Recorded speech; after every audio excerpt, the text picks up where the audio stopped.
Question number 13 के अंदर ये मैट्रिक्स ए दे रखी है n क्रॉस n ऑर्डर की और हमें नॉट ट्रू स्टेटमेंट फाइंड करनी है। 4 स्टेटमेंट दे रखी है, इनमें से कौन सी स्टेटमेंट फॉल्स है ये देखनी है।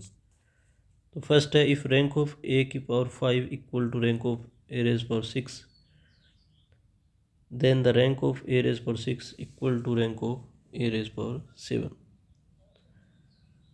ये फर्स्ट ऑप्शन है, इसको या तो प्रूव करना पड़ेगा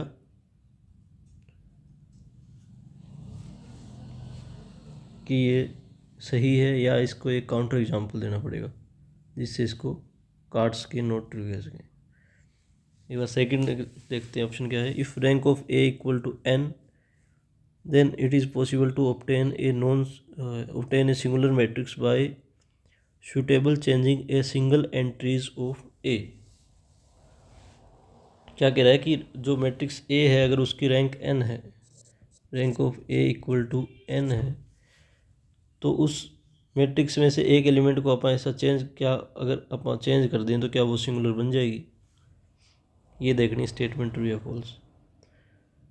तो मान लो कोई भी मैट्रिक्स ए है, ये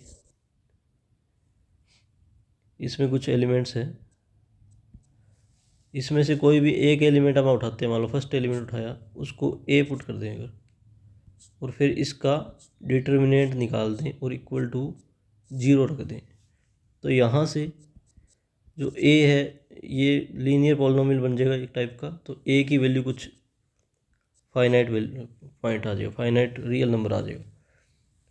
तो वो रियल नंबर जब यहाँ पुट करेंगे इस मैट्रिक्स में, जो उस ए के चेंज करेंगे तो उसका डिटरमिनेंट 0 आ जाएगा, मतलब वो मैट्रिक्स सिंगुलर हो जाएगी। मतलब एक एलिमेंट को चेंज करके भी हम कोई नॉन सिंगुलर मैट्रिक्स को सिंगुलर बना सकते हैं। तो जो ऑप्शन बी है ये ट्रू स्टेटमेंट है, हमें फॉल्स देखनी है, तो ये यहाँ से ट्रू होगी, तो मतलब ये आंसर नहीं है। ऑप्शन सी क्या है। If rank of A equal to N then rank of A plus A transpose is greater than equal to n by 2। Rank of A plus A transpose greater than equal to n by 2, क्या ये true होगा। ए plus A transpose दे रखा है, ए अगर matrix को हम skew symmetric matrix ले लेते हैं तो ए ट्रांसपोज क्या आ जाएगा, माइनस ए माइनस ए, मतलब रैंक ऑफ 0 मैट्रिक्स वो क्या होती है 0। क्या वो greater than equal to n by 2 होगी। एन कुछ भी ले सकते हैं, जैसे एन की वैल्यू 2 ली, एक बार 2 ऑर्डर लिया तो 2/2, 0 ग्रेटर देन इक्वल टू 1। ये फॉल्स है, ये सही नहीं। 0 1 से बड़ा नहीं होता, मतलब ये जो स्टेटमेंट दे रखी है ये नॉट ट्रू फॉल्स स्टेटमेंट है और अपने को नॉट ट्रू पूछा है, मतलब ये वाला आंसर आ गया ऑप्शन सी। बाकी ऑप्शन देखने हैं। ऑप्शन डी अगर देखें, if rank of A is less than n then it is possible to obtain a non-singular matrix by suitable changing n minus rank of a entries of a।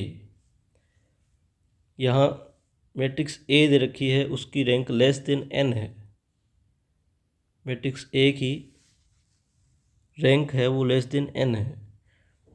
तो कोई भी matrix होती है उसको अपन रो echelon form में change कर सकते हैं। अगर लेस देन एन है, मान लो कुछ भी पॉइंट के है इसकी रैंक, तो मतलब कुछ उसकी जो के रोज़ है वो रो एक्लोन फॉर्म में आ जाएगी इस टाइप से, बाकी सारी 0 होगी। नीचे वाली जो रोज़ होगी वो सारी 0 होगी।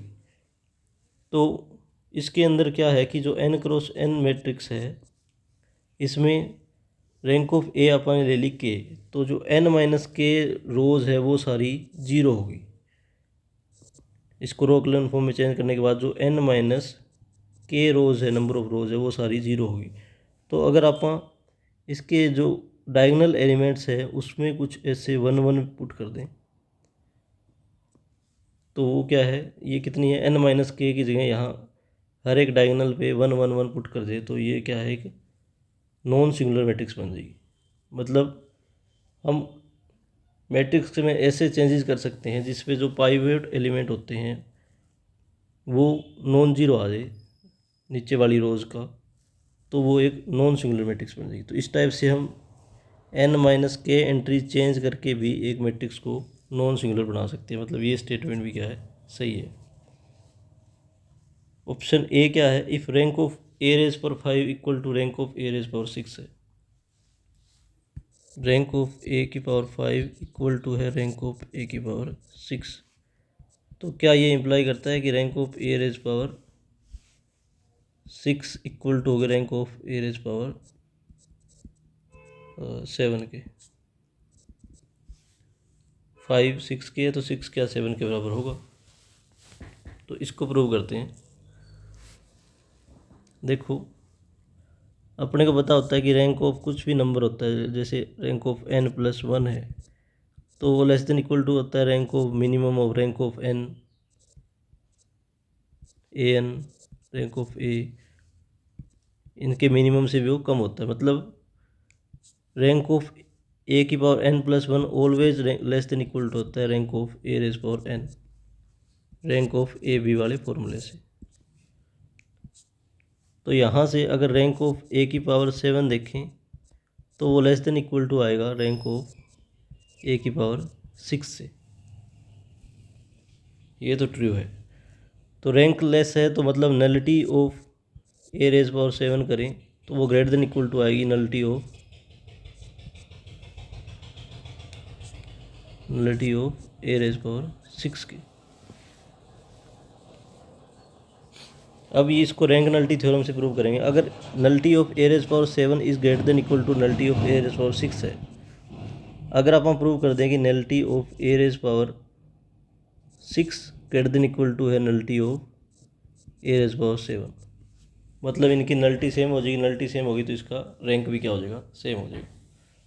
तो लेके चलते हैं, जैसे कोई भी x एलिमेंट लिया अपने null space of A raise power 7 से, कोई भी x एलिमेंट लिया null space of A raise power 7, तो यहाँ से क्या इम्प्लाई होगा कि ए की पावर 7 इंटू एक्स करेंगे, इस x को साथ में लेंगे तो वो 0 आ जाएगा क्योंकि वो नल स्पेस के अंदर है। तो यहाँ से ए की पावर 6 इंटू 7 को लिखें ए की power 6 into x equal to 0। A की पावर 7 को लिख दिया, ए की पावर 6 अलग, ए अलग। तो यहाँ से क्या इम्प्लाई हो गया, जो ए एक्स है वो बिलोंग कर रहा है null space of A raise power 6 से, और ए रेज पावर 6 की रैंक ए रेज पावर 5 की रैंक के बराबर है, तो इसका नल स्पेस भी बराबर होगा।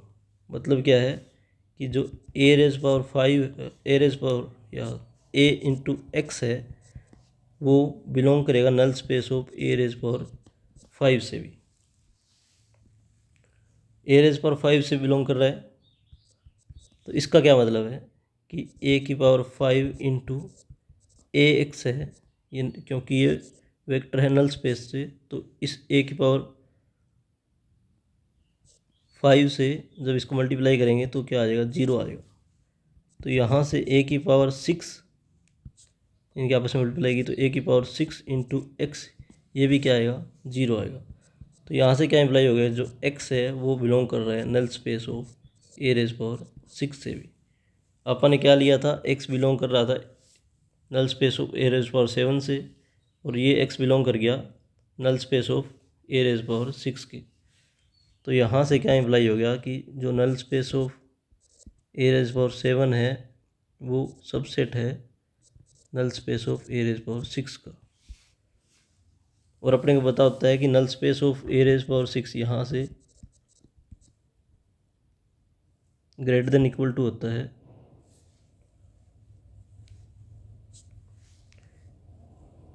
रैंक ए रेज पावर 6 बड़ी होती है ए रेज पावर 6 से, तो नलिटी बड़ी होगी ए रेज पावर 7 की। तो यहाँ नल स्पेस बड़ा होगा ए रेज पावर 7 से। इससे नल स्पेस क्या है, ए रेज पावर 7 का बड़ा है।